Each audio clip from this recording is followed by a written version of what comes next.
The views and opinions expressed in the following program are those of the participants and do not necessarily reflect those of KSMQ Public Service Media Incorporated or its assigns. And welcome to On Cue. On today's program, we're talking education. We start with a conversation about a partnership between Austin Public Schools, Riverland Community College, and Winona State University to increase teacher diversity in the classroom. Damien Lundino-Green from Gerard Academy joins me, and of course, we get another Vision 2020 update. Stay with us. On Cue is next.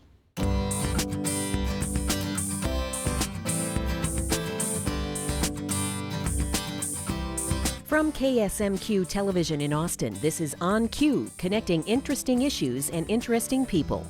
On Cue.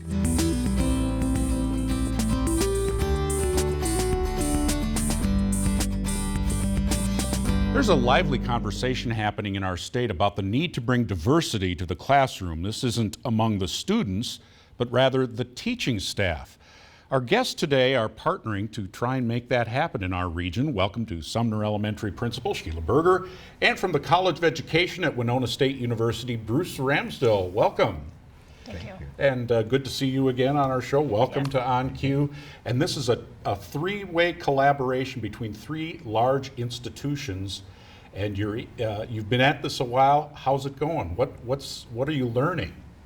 Well, we're very excited. We've been talking about this and building this program for a couple of years now, and finally next fall our first group of students will enter their third year of a local elementary education program. And when you say students, you're talking college students, yes, who are learning elementary education, but with there's a special diversity component. Bruce, what does that mean when we talk about the teacher diversity? Well, teacher diversity is one of those topics of discussion across the entire state. Everybody is really talking about how do we raise the capacity of diverse educators in the classroom. Austin has a very unique and innovative way of addressing that issue, and that is to take a look at the students that are currently in their classrooms, currently in their communities, and encourage them to enter this four-year program through Riverland College and through Winona State University and become teachers that might be able to serve those students that are in this area. So you're having graduates of Austin who are now on their path to becoming educators? Correct, and we are recruiting from all around Austin. Our goal is the city of Austin has become very diverse, and we need to grow our own teaching staff to mirror who we're serving in our classrooms. Yep. So we're taking local area graduates, encouraging them to stay right here in their home area, get their 2-year degree from Riverland, and then continue to stay right here and get the next 2 years in their 4-year degree from Winona State right here in Austin, Minnesota. And you talk about diversity and it being kind of a unique situation. My son has a wonderful experience at Ellis Middle School. This year, folks, there are 53, I believe it was, different first languages at that one institution. And I always go back to, as an educator, that has to be just daunting. If you only know one or maybe two languages, how can you prepare? I mean, that's really a challenge. I think one of the things that we've been able to do locally is to help provide our teaching staff with some tools and some strategies. We also have some support staff. We have English language learner instructors to assist teachers and students. But that's why we're really excited to be able to grow our own teaching staff and be able to give them those experiences early in their college career instead of waiting until their first day on the job and then hitting them with a surprise. So we're very excited to be able to train them as they go, and then we know that they'll be a very employable teacher when they graduate from Winona State. Bruce, did the curriculum for these educators have to change in any way to meet the needs of this unique student body? It will. The curriculum that we're looking at for the Austin program is not the same as the curriculum would be at Winona State on the Winona campus, as an example of the four-year college. This is going to be patterned after a very successful curriculum that we've seen develop at the Winona State Rochester campus. And that's a 2+2 curriculum where students get all of the basic education, basic classes, basic college curriculum that they need in the first 2 years at Riverland Community College. And then the second 2 years is actually an immersion into education and into actual elementary schools. So the students will be learning in those places that they would might eventually teach. And we know from research, I would assume, that students of color learn better with teachers of color, or is that just a naive, I'm not a professional at this, so I'm, the need for this, or is it language specific? What differentiates these teachers that you're looking for? Well, I think it's important, not necessarily we don't need to know all 50-some languages, but we need to be able to recognize the cultural backgrounds that our variety of students bring, and allowing them to be able to see role models from their culture is a positive influence on any student. Okay, so there is a connection there. Sure. And how many students, what are they, how many, what's the graduating class going to be? Maybe Well, it's early to tell. correct. I know when Right. I was in college, I couldn't really say I'd be out in 4 years, but you know. The program is laid out very specifically which courses you take in year 1 and 2 at Riverland, and which courses you will take in years 3 and 4 from Winona State. And we're hoping to be able to turn out, you know, a large group of elementary ed certified teachers that we can help get their first job. And funding for this program, if the young people want to educate, do they just go through the standard registration process, or is there a separate, like, is this a special degree? How do they become connected with it? Actually, the staff right here at Riverland can help any student with financial aid needs just like they would any other college student. I mean, getting the word out to them that, hey, have you ever thought about being a teacher? You know, like are going into classrooms or letting them know. I don't know if I'm making sense there, but Riverland College is doing some nice recruitment work with the area high schools and putting things on their web so that students from all over can see the opportunities that are offered right here in Austin. and it's much more than a language Correct. barrier, because I know in Austin, probably many other school districts, they subscribe to a phone. Do they not, that you can call if there's a language Correct. conflict or you don't understand? There's a language line. We're pretty fortunate here with the Welcome Center and the school working together. We do have several local interpreters that we can use. If we get caught and there's a dialect we don't have locally, we can use the language line, but we've found great success in having a real person sitting right with you to assist. On a larger scale, what was the process of, from a MnSCU standpoint, from the state getting these districts to work together in integrated fashion? Well, that's been centered at Winona State. This was an idea that we've been talking about for a couple of years with the Austin Public Schools, and we've been following it through on a local level from the Winona State, Winona campus, in communication with Austin Public Schools, and we've then approached Riverland Community College, and it's coming together and it's moving forward. So, But I mean, obviously there could be a statewide, this could become a large outside of Austin schools program. I mean, because Austin's not the only district, as you said, with this kind of need. absolutely, and that would be great. That would be wonderful if it did. So if Right. somebody watching this can call up either Riverland or the school and ask about 2+2, Correct. people know what they're talking about then? Yes. They would know what they're talking about. Yes. It's also on the Winona State website Oh, in okay. the College of Education portion. We've launched that. It's been up now for about a year, and they can get contact information and phone numbers and all sorts of questions answered right there. That's wonderful. Well, Yeah. great cooperation, and thanks for the update. Thank you. Bruce Ramsdell, College of Education, Winona State, and Sheila Berger, Principal of Sumner Elementary in Austin. Stay with us now. Damien Lundino-Green from Gerard Academy joins me next.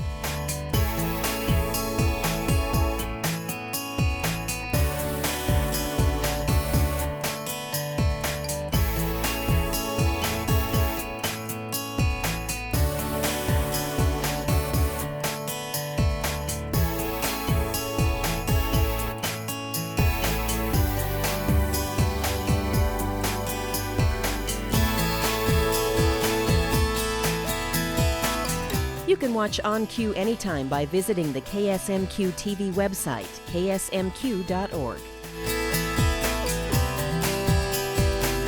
Gerard Academy has been quietly going about its business in Austin since 1969, and their business is helping young people.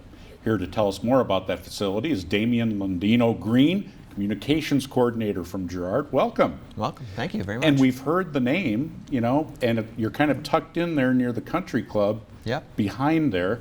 Some folks might not be familiar with what services you provide young people. Tell us a little bit about it. Gerard Academy is a psychiatric residential treatment center. We serve boys and girls ages 6 to 18 years old. And are most of them, how many students do you have? Where are they coming from? They come from all over the state for the most part. We also have some kids from North Dakota. We've had kids as far away as Arizona, but the majority of our kids are Minnesota kids. I believe we've served every county in Minnesota except 11. And how many do you have about? What's the number of kids we have currently as of today are 91 kids that we serve. Okay. And is that pretty much capacity or? Yeah, our capacity is 93. Wow. So there's a lot of need for your services. Yes, we just this past year have opened up a new dorm. So we were able to serve 77 kids. We saw a need, our waiting lists were getting longer and longer, and some counties were getting frustrated about, I'd love to place our kid there, but we can't get them in. We were a little bit nervous, to add 16 beds, but holy cow, the need is definitely there.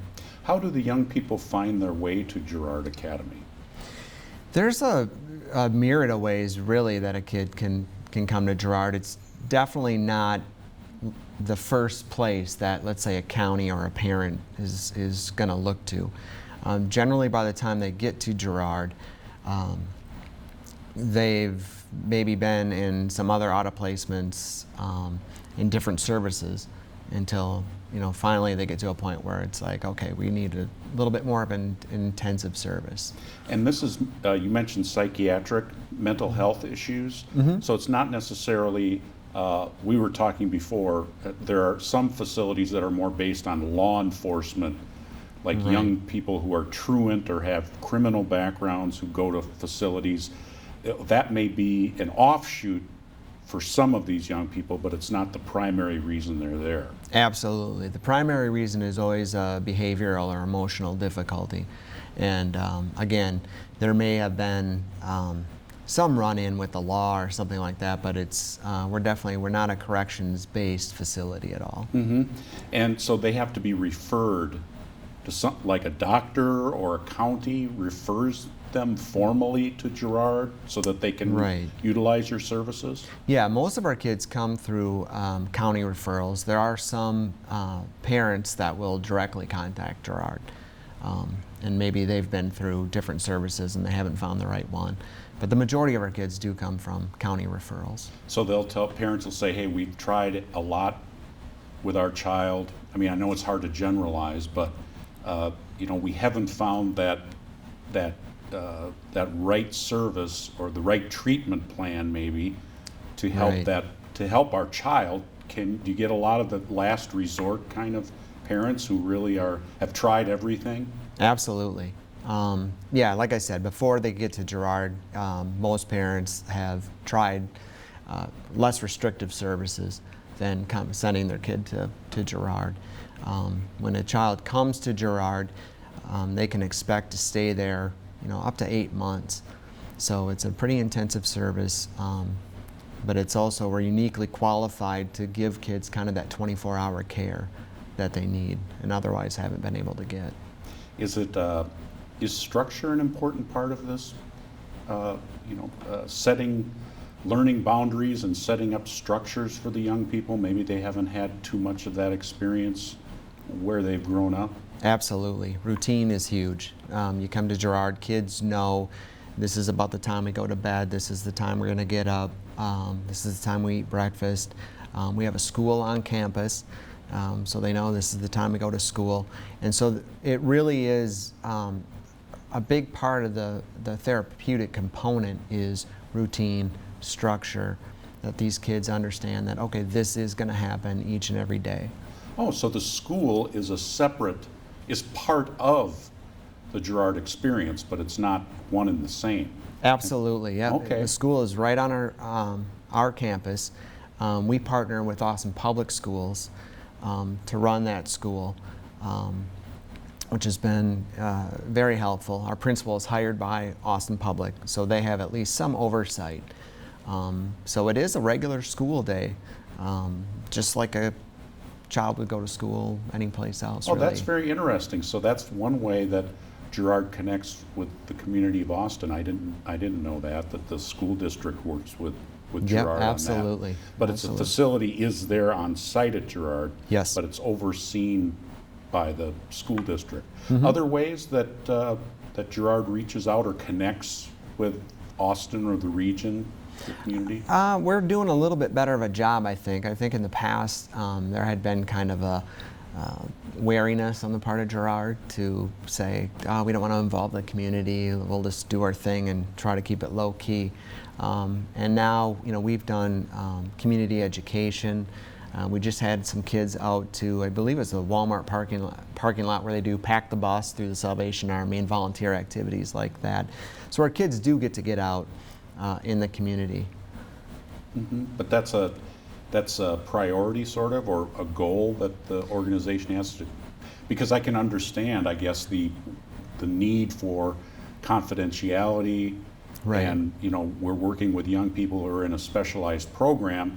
Maybe we don't want so much publicity, but at the same time, it's great to dispel, because when you don't know what's going on somewhere, absolutely, stories can start or whatever. Yes, and I think society as a whole, we're kind of coming to grips that mental health is a real issue for anybody.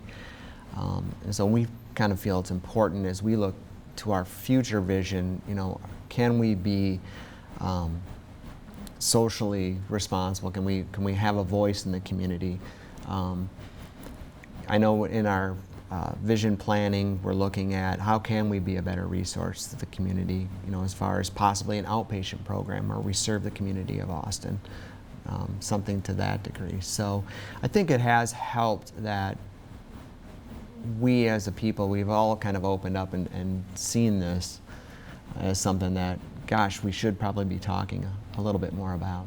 Is there any role for the community, somebody watching this right now who maybe has time to volunteer or anything is there any opportunity to serve at Gerard and help out on a volunteer basis, or not really? We have a group of ladies that sew quilts for the kids and do things like that. The best thing to do is, just give us a call and say, hey, I have this idea. Would this be a benefit to your kids? Like I said, we worked with the Salvation Army in different ways like that. We recently have worked with a women's group to donate books to our girls, and we've kind of connected our girls to that group in sort of way. So there are slowly becoming more opportunities for the community to get involved. It's so important to talk about all the good you do, because when the rare bad thing happens and it gets in the newspaper. And I think it highlights the fact that, we do work with some pretty difficult kids, and that is a challenge. On the other hand, our admissions coordinator likes to say, if you see a group of our kids on a playground with a group of mainstream kids, you're really not going to know the difference. You're not going to be able to say, oh, I bet that kid goes to Gerard, or that kid doesn't go to Gerard. So at the end of the day, it's important for people to realize that these are kids, and when you get to know them and understand where they come from, you get that, and that's important for the community to know. Do you have long-term employees? I mean, I would imagine it's very stressful for people who work with these young people. It's stressful in the public schools for teachers. Right. What about the self-care for the staff? That must be pretty important. Absolutely, and we've been very fortunate. I mean, our organization has been successful essentially because we do have really great staff. We have long-term staff in key spots, especially in those child care positions. Our CEO likes to say, you know, as far as a child care position, that it is for the elite few.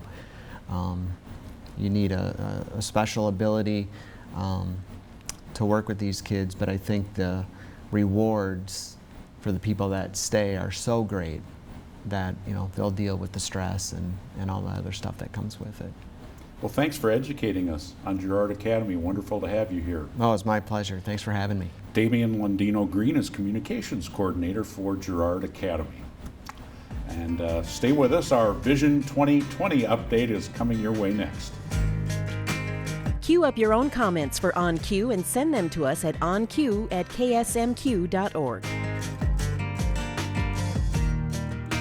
On Cue's Vision 2020 segment is brought to you by Hormel Foundation, Games People Play, and Turtle Creek Estates. And welcome back to On Cue. Time now for our Vision 2020 update. Laura Helle joins us, Director of Vision Creation for Vision 2020. Welcome. Hi, thanks for having me. Yep, we're going to do a little broadband update. Gig Austin. Gig Austin is what the term is. How's it going? What does it mean? It's going great. We were able to launch the gigaustin.org website in July, and along with that came the results of our feasibility study, and it's really showing that a broadband project in Austin is feasible if we can document community support for the idea. So we're really going through a process to educate our residents, let them know what it's all about, what the benefits are, how it could impact their household, their school system, their healthcare, their government, and hopefully be able to document some support and move the project forward. And it's not so much, as I understand it, not what me and my little house with my little internet needs, but businesses can really benefit from this technology more so? Yeah, let's talk technology a little bit, because broadband can be a very vague term. What we're talking about is to have the physical infrastructure in place for a 1 gig data connection to every premises, every home, every school, every business, hospital, everything in Austin. So whether you're looking to open a business, whether you're looking to move here, or if you're already here, that you would have plug and play, very high speed, reliable internet access. So we want to have that infrastructure put in place, kind of like having the water pipes laid in underneath the streets, so that wherever you go in Austin, there's water. You just turn on the spigot, there it is. You get your bill, it's reasonable, it's reliable. And we have that now, but not to the scale. Is that right? The size or something? What we have is a patchwork of internet services of varying speeds, and most of them are based on cable technology, which tops out at a certain speed, degrades, and needs to be replaced over time. What we're proposing in specific technology is fiber optic cable. So we want to get fiber optic cable laid everywhere in Austin, including rural Austin addresses that are still part of Austin School District. And that fiber optic cable is scalable to the future. So they can change how fast the lasers are emitting the light at one end, and basically get more and more data through the same pipe. Okay. So you're talking about a total reworking of the technology. It's not just making a pipe bigger. We have to put it in the ground first. Yes. Yep. We want to lay data pipe, and we want to use the specific technology, fiber optic cable, that is scalable to the future. Okay. So it's exactly like picturing an expandable water pipe. And the important thing now, at this point in time for folks, is to look on the website and get become more educated, which I need to be, through a newsletter. Right. Yep. So gigaustin.org has a newsletter sign up. So you can sign up to get email news, updates on the project, and that is a measure that we're using to show if there's resident interest in the project or not. It's not a hard commitment. It's not saying, you know, my household will definitely subscribe to a fiber service that, you know, may or may not come. It's just an early measure of the support for the idea. So what we want folks to understand is what we're proposing what the community-wide fiber optic system would, how it would benefit them and the community, and then decide whether or not they support the general idea. That's our People are wearing Gig these shirts Austin, around yeah. town, Gig Austin.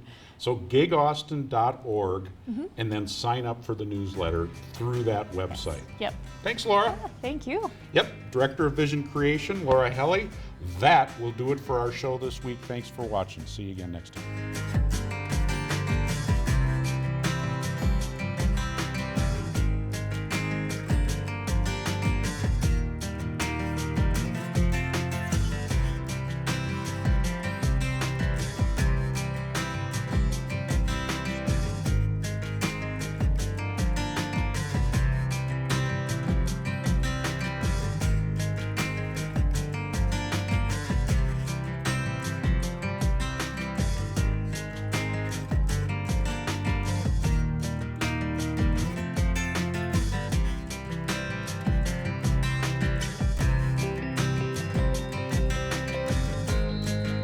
On Cue is a production of KSMQ Television in Austin, nonprofit public television.